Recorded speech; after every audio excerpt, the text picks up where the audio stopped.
Hello all, నేను మీ Rachana. Welcome to political point. Telangana ప్రభుత్వం ప్రతిష్టాత్మకంగా తీసుకున్నటువంటి మూసీ ప్రక్షాళన ప్రాజెక్ట్ ఏదైతే ఉందో అది ఇప్పుడు మరోసారి చర్చలకు దారితీస్తూ ఉంది. విషయం ఏంటంటే, రేవంత్ రెడ్డి ఈ మూసీ ప్రక్షాళన ప్రాజెక్టులో ఇంకా మొదటి దశ పనులు పూర్తి కాకుండానే రెండో దశ పనులు కూడా వేగవంతం చేయాలని ఆదేశాలు ఇచ్చారు.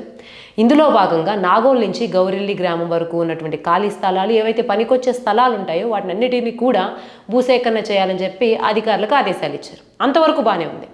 కానీ ఏవైతే భూసేకరణ చేస్తారో వాటికి నగదు రూపంలో పరిహారం కాకుండా టీడీఆర్ అంటే ట్రాన్స్ఫర్ డెవలప్ రైట్స్ సర్టిఫికేట్స్ ఏవైతే ఉంటాయో అవి ఇస్తామని, అవి తీసుకుని భూములు ఇచ్చేందుకు ఎవరైతే ప్రజలు ఉంటారో వారిని ఒప్పించమని రేవంత్ రెడ్డి సమీక్షా సమావేశంలో చెప్పారు. ఏదైతే మూసీ ప్రక్షాళన ప్రాజెక్టు గురించి రేవంత్ రెడ్డి అధికారులతో సమావేశం నిర్వహించారో దాంట్లో రెండో దశ పనులు వేగవంతం చేయాలి, టీడీఆర్ సర్టిఫికేట్స్కి ప్రజలను ఒప్పించాలని కూడా చెప్పారు. అయితే మొదటి దశ పనుల్లో భాగంగా జంట జలాశయాల నుంచి బాపుఘాట్ వరకు 21 కిలోమీటర్ల మధ్యలో అభివృద్ధి కార్యక్రమాలు చేయాలని చెప్పేసి రేవంత్ రెడ్డి ప్రభుత్వం నిర్ణయం తీసుకుంది. అక్కడ కూడా ఉన్నటువంటి ప్రధాన సమస్య ఏంటంటే భూసేకరణ. పక్కన భూసేకరణ విషయంలో ఎదురవుతున్న ఇబ్బందులు, ప్రతిపక్షాల నుంచి వస్తున్నటువంటి విమర్శలు, ఇది వీళ్ళకి ఎప్పుడైతే భూములు తీసుకుంటారో వాళ్ళకి వేరేది ఇస్తారా లేదా, వేరే స్థలం ఇస్తారా లేదా అనేటువంటి భయాలు, న్యాయపరమైన సవాళ్ళు, వీటన్నిటితో ఇంకా మొదటి దశ పూర్తి కాకుండానే రెండో దశ విషయంలో కూడా రేవంత్ రెడ్డి త్వరితగతిన పనిచేస్తూ ఉండడం, ఇంకోవైపు టీడీఆర్ కోసం ఒప్పించమండం అన్నది ఇప్పుడు చర్చనీయాంశంగా మారింది. టీడీఆర్ అంటే ట్రాన్స్ఫర్ డెవలప్మెంట్ రైట్స్. అంటే భూసేకరణ చట్టం ప్రకారం ఎప్పుడైనా సరే ప్రభుత్వాలు ఏవైనా సరే ప్రజల నుంచి భూమి తీసుకుంటే దానికి 4 రెట్లు పరిహారం చెల్లించాలి ఆ వెలకి తగినట్టు. అంటే ఇప్పుడు ప్రభుత్వం 1 లక్ష రూపాయల విలువైన భూమిని తీసుకుంటే 4 లక్షలు తప్పకుండా పరిహారం కింద ఎవరి దగ్గర నుంచి తీసుకుందో వాళ్ళకైతే ఇవ్వాలి. అయితే ప్రభుత్వం దగ్గర ఇప్పుడు ఆర్థికంగా నిధులు లేకపోవడం, అంటే రేవంత్ రెడ్డి కూడా పదే రాష్ట్రం అప్పుల్లో ఉంది అని చెబుతూ ఉండడం ఈ సందర్భాన్ని గమనిస్తే, సో అలా డైరెక్ట్గా డబ్బులు ఇచ్చేటువంటి భారం ప్రభుత్వం మీద పడకుండా ఈ టీడీఆర్ పద్ధతిని రేవంత్ రెడ్డి ప్రభుత్వం తీసుకొచ్చింది. అయితే మరి టీడీఆర్ ఇచ్చినప్పుడు చాలామందికి ఒకేసారి టీడీఆర్ ఇవ్వడం జరుగుతుంది. ఎందుకంటే భూసేకరణ జరిగే క్రమంలో మొదటి దశది, రెండో దశది ఇంకా వేల మంది రైతుల నుంచి ఇవి తీసుకోవడం జరుగుతుంది. తీసుకున్నప్పుడు వేల సంఖ్యలో టీడీఆర్ సర్టిఫికేట్ల సంఖ్య పెరిగిపోతూ ఉంటుంది.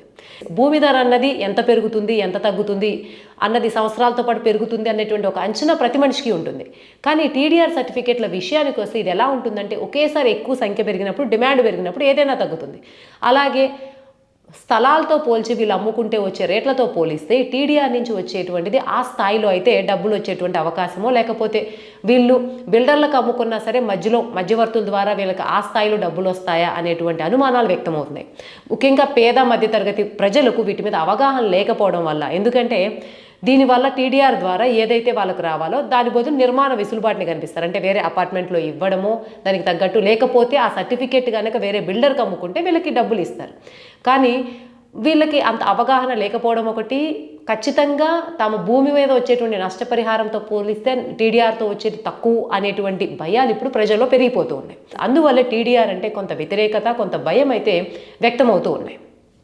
ఇకపోతే రేవంత్ రెడ్డి మూసీ ప్రక్షాళన ఎంత ప్రెస్టీజియస్గా తీసుకున్నారో అందరికీ తెలిసిన విషయమే.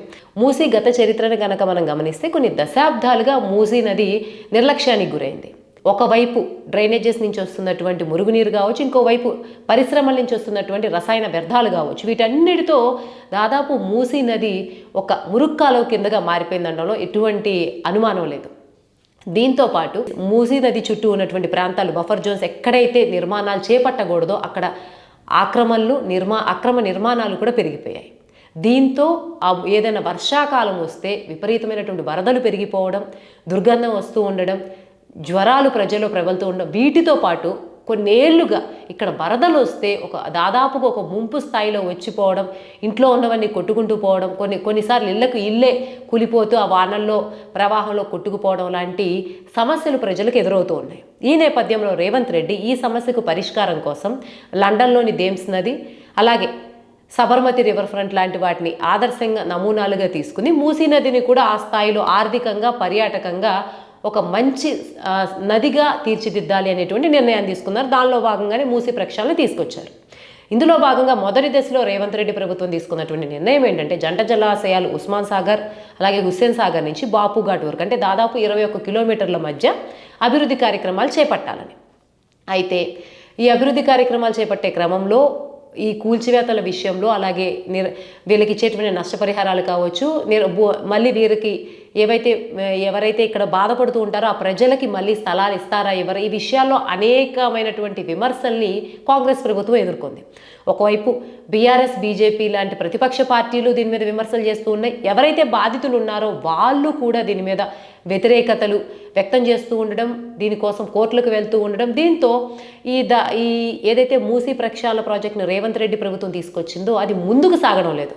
అట్లాగే ఎప్పటికప్పుడు భూసేకరణ విషయంలో వాళ్ళు ఖాళీ చేయడంలో కావచ్చు, వాళ్ళు స్టేలు తీసుకోవడం, దీంతో ఇది ఎక్కువ కాలం కొనసాగుతూ ఉంది. సో ఈ విషయంలో ఎలా అయినా సరే మనం త్వరగా పూర్తి చేయాలని చెప్పేసి రేవంత్ రెడ్డి ఒకేసారి మొదటి దశది, అలాగే రెండో దశలో భాగంగా ఈ నాగోల్ నుంచి గౌరెల్లి ప్రాంతం వరకు భూసేకరణ భారీ స్థాయిలో చేపట్టాలి. ముందే ఎటువంటి న్యాయపరమైనటువంటి సమస్యలు రాకుండా, అలాగే నగదు పరిహారం విషయంలో ప్రజలకు ఇబ్బంది కలగకుండా ముందే వాళ్ళకి ట్రాన్స్ఫర్ డెవలప్ రైట్స్ గురించి చెప్పి వాళ్ళని కన్విన్స్ చేసి తీసుకోవాలని ప్రతి వారం దీని మీద సమీక్షా సమావేశం నిర్వహించాలని కూడా స్పష్టం చేశారు. అయితే చట్టపరంగా చూస్తే ఆక్రమణలు కానీ అక్రమ కట్టడాలు కానీ ఉంటే వాటికి నోటీసులు ఇవ్వాల్సినటువంటి అవసరం లేదు, ప్రభుత్వం కూల్చివేయచ్చు. కాకపోతే ఇక్కడ ఆక్రమ కట్టడాలు కానీ ఆక్రమణలు కానీ ఎందుకు జరిగాయి? ప్రభుత్వం అనుమతులు ఇవ్వడం వల్లే జరిగింది కదా. అంటే రాజకీయ పార్టీకి సంబంధం లేకపోవచ్చు, కానీ అప్పుడు ఉన్నటువంటి అధికార వ్యవస్థ లేకపోతే ఎమ్మెల్యేలు ఎవరో సిఫార్సులు ఇవ్వడమో ఏదో చేయడం వల్లే ఇప్పటికీ అక్కడ ఎలక్ట్రిసిటీ పర్మిషన్స్ అన్నీ ఉన్నాయి కదా. సో ఆ ఉద్దేశంతోనే తప్పు ఇప్పుడు వాళ్ళు ఈ అక్రమ కట్టడాలు కట్టుకుని తప్పు చేసి ఉండొచ్చు. ఆ తప్పుకి పరోక్షంగా ప్రోత్సహించింది ప్రభుత్వం కాబట్టి ఆ కన్సర్న్తోనే ప్రభుత్వం ఇప్పుడు టీడీఆర్ సర్టిఫికేట్స్ లేకపోతే నగదు పరిహారమో ఇస్తుంది.